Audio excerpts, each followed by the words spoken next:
Hello students, welcome back to another video. अगर आप लोग न्यू बैच 2026-27 में पढ़ाई कर रहे हैं, बीए फोर्थ सेमेस्टर में हैं और इंग्लिश लिटरेचर पढ़ रहे हैं, तो आज की वीडियो में मैं लेकर आ गई हूँ इसका पूरा न्यू सिलेबस आपके न्यू बैच 2026-27 के लिए इंग्लिश लिटरेचर का। और इंग्लिश लिटरेचर के अलावा भी बीए के अदर सभी सब्जेक्ट का सिलेबस मैंने आप लोगों के साथ डिस्कस कर लिया है ऑल यूनिवर्सिटी के लिए।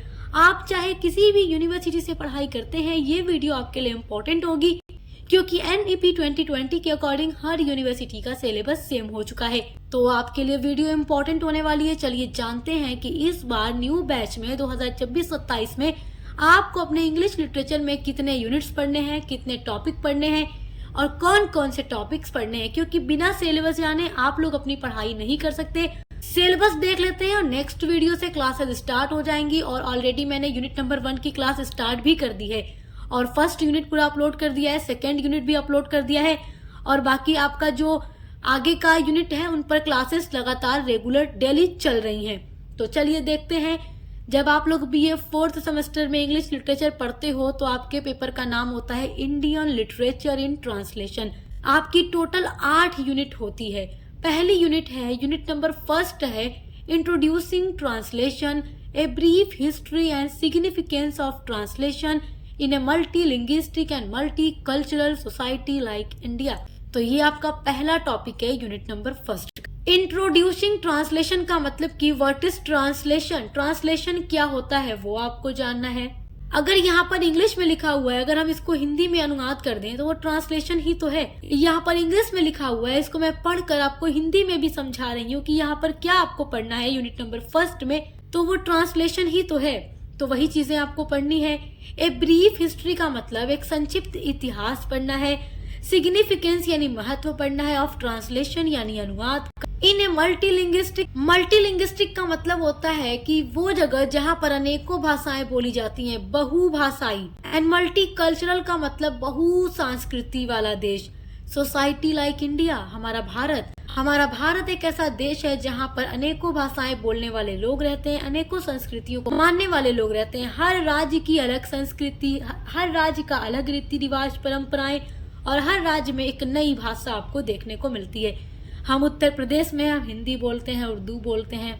आप चले जाइए साउथ इंडिया के अलग अलग स्टेट में, तमिलनाडु जाएंगे तमिल देखेंगे, कर्नाटका जाएंगे कन्नड़ देखेंगे, महाराष्ट्र जाएंगे मराठी देखेंगे, वेस्ट बंगाल जाएंगे बंगाली देखेंगे, पंजाब चले जाएंगे पंजाबी देखेंगे। इस तरीके से हर एक राज्य की अलग अलग भाषाएं आप देखते हैं। तो जब हम एक राज्य से दूसरे राज्य में जाते हैं तुरंत हमें वहाँ अनुवाद की आवश्यकता पड़ती है। तो हमारे भारत जैसे बहुसांस्कृति और बहुभाषाई देश में अनुवाद का क्या हिस्ट्री है और क्या सिग्निफिकेंस है मैं आपको पढ़ा चुकी। सेकेंड टॉपिक है literal translation versus free translation. This is very very important topic, exam में क्वेश्चंस आते हैं यहाँ से।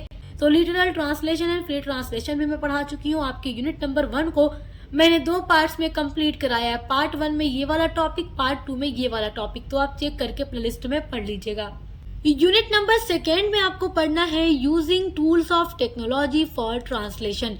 यूजिंग टूल्स का मतलब जो टूल्स यूज किए जाते हैं ऑफ टेक्नोलॉजी यानी तकनीकी के फॉर ट्रांसलेशन अनुवाद के लिए।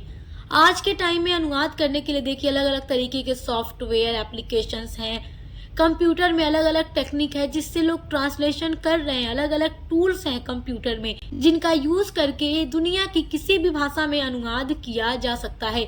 तो वो कौन कौन से टूल्स हैं टेक्नोलॉजी के जिनका यूज करके ट्रांसलेशन किया जाता है, वो सारा टॉपिक आपको यूनिट नंबर 2 में पढ़ना है। कंप्यूटर के बारे में पढ़ना है, मोबाइल ट्रांसलेशन के बारे में पढ़ना है, सॉफ्टवेयर और ट्रांसलेटिंग डिफरेंस के बारे में पढ़ना, kinds of text with differing level of complexity and for transliteration. ये सारे टॉपिक आपको यूनिट नंबर 2 में पढ़ना है।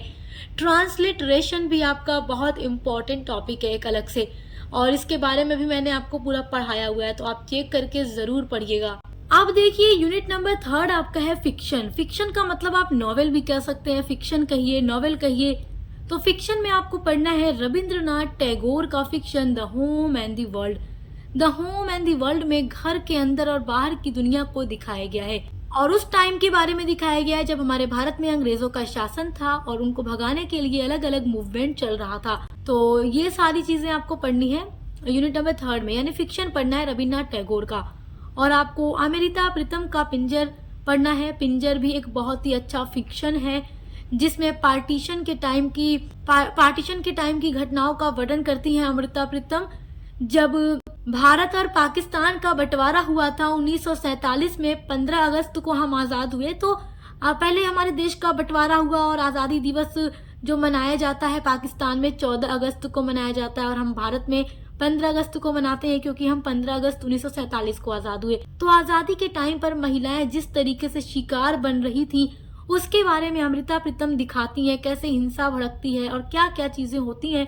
तो वो सारा कुछ अमृता प्रीतम इस नॉवेल में लिखती हैं और ये नॉवेल अमृता प्रीतम ने पंजाबी भाषा में लिखा है। और पिंजर पंजाबी वर्ड है जिसका मतलब होता है हिंदी में कंकाल, जिसको इंग्लिश में स्केलेटन कहा जाता है, जिसमें जो मेन कैरेक्टर होती है पूरो वो पिंजर बन जाती है क्योंकि उसे अगवा कर लिया जाता है। तो सब कुछ मैं आपको पढ़ा चुकी हूँ, पूरा पिंजर का नॉवेल मैं अपलोड कर चुकी हूँ और इससे रिलेटेड इंपॉर्टेंट क्वेश्चन आंसर भी अपलोड कर दिया है। और पिंजर नॉवेल के ऊपर एक मूवी भी बनी हुई है और मूवी का नाम भी पिंजर है। अमृता प्रीतम के इस नॉवेल पर पूरी मूवी भी बनी हुई है। अगर आप मूवी देखेंगे तो आपको नॉवेल और भी अच्छे से समझ आ जाएगा। यूनिट नंबर 4 में आपको पोएट्री पढ़ना है। पोएट्री में आपको पढ़ना है जयशंकर प्रसाद की पोएट्री आंसू। देखिए, जयशंकर प्रसाद एक हिंदी के कवि थे और हिंदी में उन्होंने एक कविता लिखी है आंसू। इसको बाद में अनुवाद किया गया इंग्लिश में और इंग्लिश टाइटल है द गार्डन ऑफ लॉनलीनेस। तो आपको इसका इंग्लिश अनुवाद वाला ही पढ़ना है, मतलब जो इंग्लिश में अनुवाद की गई है द गार्डन ऑफ लॉनलीनेस, वो आपको पढ़ना है जयशंकर प्रसाद का। तो आपके सिलेबस में जितने भी poetry, fiction, short fiction, drama सब कुछ दिया गया है वो सब अनुवाद वाला ही दिया गया है क्योंकि आप इंडियन लिटरेचर इन ट्रांसलेशन पढ़ रहे। जैसे पिंजर पंजाबी भाषा में है, आप उसका इंग्लिश अनुवाद पढ़ेंगे जिसको खुशवंत सिंह ने किया है। The home and the world भी आप ट्रांसलेशन ही पढ़ेंगे। कबीर का आपको पढ़नी है पोएट्री। कबीर भी आप जानते हैं हिंदी के ही बहुत ही फेमस कवि थे। तो कबीर के जो भी काव्य हैं उनको ट्रांसलेट किया गया है रविन्द्रनाथ टैगोर के द्वारा, the English writing of Rabindranath Tagore. तो आपको ये सारी चीजें पढ़नी है यूनिट नंबर 4 के अंदर। यूनिट नंबर 5 में आपको पढ़ना है शॉर्ट फिक्शन। आपको पढ़ना है भीष्म साहनी का अमृतसर आ गया और आपको पढ़ना है महाश्वेता देवी का द हंट। तो ये सब मैं आपको पढ़ा चुकी हूँ, ये यूनिट नंबर 5 में आपको पढ़ना है। यूनिट नंबर 6 में आपको पढ़ना है ड्रामा। ड्रामा में आपको पढ़ना है मोहन राकेश का ड्रामा आधे अधूरे। मोहन राकेश हिंदी के बहुत ही प्रसिद्ध लेखक थे और मोहन राकेश का ये जो ड्रामा आधे अधूरे है उन्होंने हिंदी में लिखा है, यानी आधे अधूरे हिंदी का नाटक है। इसको इंग्लिश में ट्रांसलेट किया गया और इसका टाइटल रखा गया हाफ वे हाउस। तो आपको ये पढ़ना है, इसमें बहुत ही अच्छा ड्रामा है, मैं आपको पढ़ा चुकी हूँ। इसमें एक ऐसी महिला की कहानी है, एक ऐसी औरत की कहानी है जिसको अपने हस्बैंड में हर चीज अधूरी लगती है, मतलब अपना हस्बैंड उसको परफेक्ट नहीं लगता, जिसके लिए वो कई सारे और भी आदमियों से मिलती है। तो इसमें वही चीज दिखाई गया है आधे अधूरे, कि मतलब हर इंसान इनकम्प्लीट है। कोई भी इस दुनिया में ऐसा नहीं है जो पूरी तरीके से कंप्लीट हो। हर इंसान में कुछ न कुछ कमियां होती है। अगर अच्छाइयां हैं तो कुछ कमियां भी जरूर मिलेंगी। यूनिट नंबर 6 में आपको जो अगला ड्रामा पढ़ना है वो है विजय तेंदुलकर का ड्रामा कन्यादान। तो ये भी मैं आपको पढ़ा चुकी हूँ, सभी की समरी हमारे चैनल पर अपलोड है। यूनिट नंबर 7 में आपको ट्रांसलेशन प्रैक्टिस होगा, यानी कि आपको ट्रांसलेशन करने के लिए दिया जाएगा और एग्जाम में भी आएगा। पैसेज और स्टेंजा दोनों आएंगे ट्रांसलेट करने के लिए आपको एग्जाम में। यूनिट नंबर 7 में आपको पढ़ना है 1 passage for translation Hindi to English, यानी कि पैसेज होगा हिंदी से इंग्लिश में ट्रांसलेट करना होगा। फिर है 1 स्टेंजा फॉर ट्रांसलेशन, यानी स्टेंजा होगा पोएम का स्टेंजा और उसको ट्रांसलेट करना होगा इंग्लिश टू हिंदी, यानी इंग्लिश से हिंदी में। यूनिट नंबर 8 जो कि आपकी लास्ट यूनिट है उसमें भी आपको सेम वही चीज पढ़नी है जो यूनिट नंबर 7 में पढ़नी है, यानी कि ट्रांसलेशन प्रैक्टिस इसमें भी आपका है। इसमें पहला आपका 1 पैसेज फॉर ट्रांसलेशन है, हिंदी से इंग्लिश में आपको करना होगा। फिर दूसरा है 1 stanza for translation English to Hindi, यानी इंग्लिश से हिंदी में करना होगा। तो सेम चीज आपको पढ़नी है, ट्रांसलेशन के बारे में पढ़नी है। ट्रांसलेशन करने के लिए भी एग्जाम में दिया जाएगा। तो सारी आपकी तैयारी करा दूंगी, आपको बिल्कुल भी टेंशन नहीं लेना है। आई होप कि आप अपना न्यू सिलेबस बहुत अच्छे से समझ गए होंगे। तो इसकी क्लासेस करने के लिए चैनल पर विजिट कीजिए, पूरी प्लेलिस्ट बनी हुई है और इंग्लिश लिटरेचर के अलावा बीए के हर एक सब्जेक्ट की क्लासेस चल रही है। तो आप चाहे कोई भी सब्जेक्ट पढ़ते हैं या आपका जो को करिकुलर पेपर है, सभी के लिए चैनल पर विजिट जरूर कीजिएगा। अच्छे से पढ़ाई करते रहिए। Best of luck. अब मिलते हैं अगली वीडियो के साथ।